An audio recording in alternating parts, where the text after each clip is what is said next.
NCC मध्ये जाताना असं वाटायचं की आता बाकी काही नाही, म्हणजे आपण डायरेक्ट पाकिस्तानच आहे. आता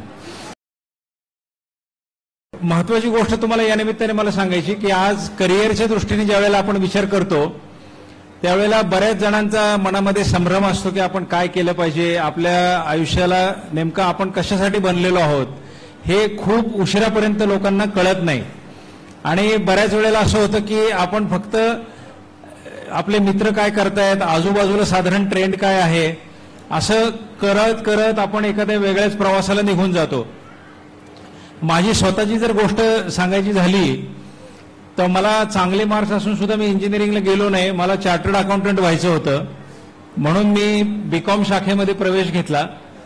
नंतर बीकॉमला एसपी कॉलेजमध्ये असताना पुण्यामध्ये आम्हाला असं सांगण्यात आलं की तुम्हाला एनएसएस किंवा एनसीसी काहीतरी एक जॉईन करावं लागेल. मग मला असं वाटलं की एनएसएस म्हणजे कुठेतरी उगीच काहीतरी गटार बिटार साफ करायला नेतील, त्यापेक्षा एनसीसी बरं आहे, रविवारी एकदाच परेड वगैरे असते, म्हणून मग आम्ही एनसीसी जॉईन केली.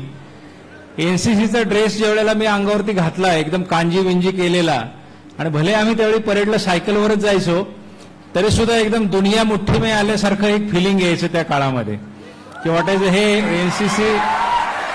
एनसीसी म्हणजे एकदम सॉरी बरेच जण एनसीसी दिसत आहेत इथले. Very good very good. तर एनसीसी मध्ये जाताना असं वाटायचं की आता बाकी काही नाही, म्हणजे आपण डायरेक्ट पाकिस्तानच आहे आता. तर मग मी ते सीए वगैरेच मग मला वाटायला लागलं हे काय सीए, हे तर कुठेतरी अकाउंट बिकाउंट काहीतरी करत बसायचं. खरी जर लाईफ असेल तर हे एनसीसी मध्ये आहे आणि इथून पुढे पोलीस डिपार्टमेंटमध्येच आहे. मग मी असं ठरवलं की पीएसआय व्हायला पाहिजे. मी आता हे मी तुम्हाला सांगतोय 92-93 सालच्या गोष्टी, 90 सालच्या गोष्टी. आणि त्यावेळेला पीएसआय सुद्धा खूप म्हणजे आताही मोठंच पद आहे, त्या काळात अजून जास्त मोठं समजलं जायचं. आणि मग ते त्याकरता आम्ही तो सीएचा प्रवास मध्येच कट करून हा पीएसआय होण्याचा प्रवास सुरू केला. मग जिम सुरू केलं, काय काय सुरू केलं. आणि जसं ग्रॅज्युएट होत गेलो तसं आमच्या शिक्षकांचे मग थोडं थोडं कोचिंग वगैरे घ्यायला लागलो. आणि त्यानंतर मग ज्यावेळेला परीक्षेचा फॉर्म भरायची वेळ आली एमपीएससीच्या, त्यावेळेला माझे शिक्षक म्हणाले की हे पीएसआय वगैरेपेक्षा तू क्लास 1 परीक्षेला बसलो पाहिजे. कारण मी एसपी कॉलेजमध्ये मी सतत पहिल्या क्रमांकाने पास व्हायचो, 11वी 12वी एफवाय वगैरे. तर ते म्हणले तू चान्स घ्यायला पाहिजे की क्लास 1 ऑफिसर पण होता येते का काय, आणि त्या परीक्षेला तू बस म्हणून. तर मी योगायोगाने त्या परीक्षेला बसलो 20 वर्षाचा असतानाच, म्हणजे ग्रॅज्युएशनच्या शेवटच्या वर्षात असताना. आणि आश्चर्याची गोष्ट म्हणजे मी सिलेक्ट झालो आणि मी 21व्या वर्षी जॉईन झालो डेप्टी कलेक्टर म्हणून.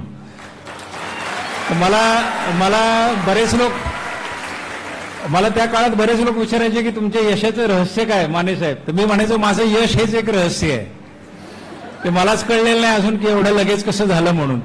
पण तुम्हाला सांगण्याचं तात्पर्य हे की आपण ठरवतो एक गोष्ट, आपण प्रवास करतो वेगळ्याच दिशेने आणि आपण पोहोचतो वेगळीचकडे कुठेतरी, ज्या क्षमतेचा कदाचित आपल्याला स्वतःला सुद्धा अंदाज नसतो. मी कधी विचार केला नव्हता की मी कधी गव्हर्नमेंट सर्व्हिसमध्ये येईल. आमच्या घरातलं कुणीही गव्हर्नमेंट सर्व्हिसमध्ये नाही, मी पहिला माणूस आहे. आणि आता मी IAS मध्ये आहे आणि हे सगळं काम करतोय. तर तुम्ही खरं तर एक गोष्ट सर्व तरुणांना मला पहिल्यांदा एक तुमच्या नजरेला आणून द्यायची आहे की आपल्या क्षमतांना कधी खरंच कमी समजू नका.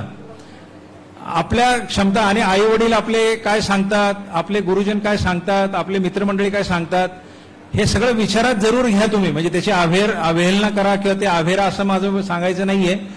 परंतु बऱ्याच वेळेला असं दिसतं की सगळे स्टिरिओटाईप तोडून आपण कुठेही जाऊ शकतो.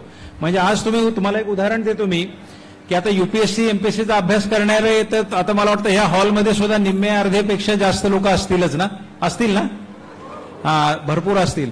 तर आता प्रत्येकाची एक रिक्वायरमेंट असते की बाबा हा अभ्यास करायचा तर मग एवढे पुस्तकांचे सेट पाहिजे, पहिले तर एक मोठ्या लायब्ररीज पाहिजे, आणखी काय काय पाहिजे, कोचिंग क्लासेस पाहिजे, 15 तास रोज अभ्यास केला पाहिजे वगैरे वगैरे, असे हे स्टिरिओटाईप्स बनले गेलेले आहेत.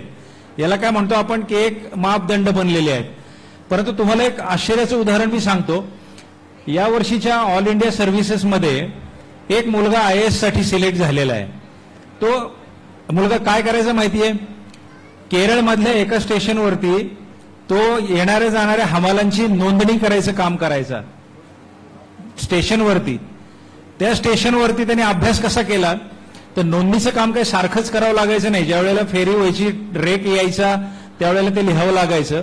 मध्ये काही गॅप असायचा, तर त्या रेल्वे स्टेशनवरती फ्री वायफायची सेवा होती. बरेच रेल्वे स्टेशनवर फ्री वायफाय आहे, अनेक शहरांमध्ये पण फ्री वायफाय. आता आपण त्याचा वापर कशासाठी करतो हा भाग वेगळा, परंतु त्याने वापर अशासाठी केला की त्या फ्री वायफायवरून तो हेडफोन लावायचा आणि त्याच्या एका मोबाईलवरती हे वेगळे वेगळे जे ट्युटोरियल्स यायच्या, वेगळ्या वेगळ्या क्लासेसने गेस्ट लेक्चर्स किंवा त्यांचे जे पूर्वी यशस्वी झालेल्या विद्यार्थ्यांच्या मुलाखती किंवा काही विषय शिकवणारे शिक्षक ह्यांच्या सगळ्यांचं कोचिंग तुम्हाला बऱ्यापैकी फ्री मिळतं.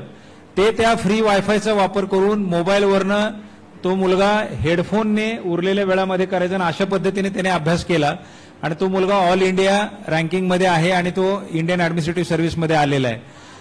तुम्ही मला सांगा की हे सगळे मापदंड मोडून पुढे आलेली मुलं आहेत. एक जालन्यामध्ये असिस्टंट कलेक्टर आहे, खूप तरुण वयामध्ये सिलेक्ट झालेले, त्याचे वडील रिक्षा चालवतात.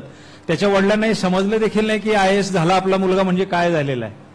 अशा अनेक कुटुंबामधल्या आणि ऑन द कॉन्ट्ररी माझं स्वतःचं तरी असं मत झालेलं आहे की जितकी परिस्थिती कठीण असेल तितकी त्या मुलांमध्ये ऊर्जा जास्त असते, उमेद जास्त असते आणि फायर जास्त असते की मला काहीतरी अचीव करून दाखवायचंय.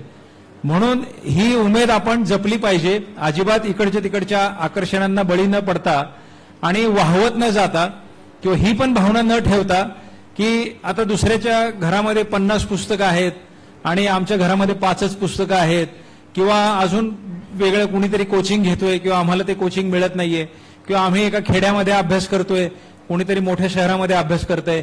हे केवळ मी स्पर्धा परीक्षांबद्दलच बोलतो असं नाही, सर्वच गोष्टींना हे लागू आहे. तुम्ही जर दुसऱ्यांच्याच कडे बघून जर का आपलं स्वतःचं व्हॅल्यू जर ठरवणार असाल तर आयुष्यात तुम्ही कधीच मोठे नाही होऊ शकणार, ह्याची गॅरंटी आहे.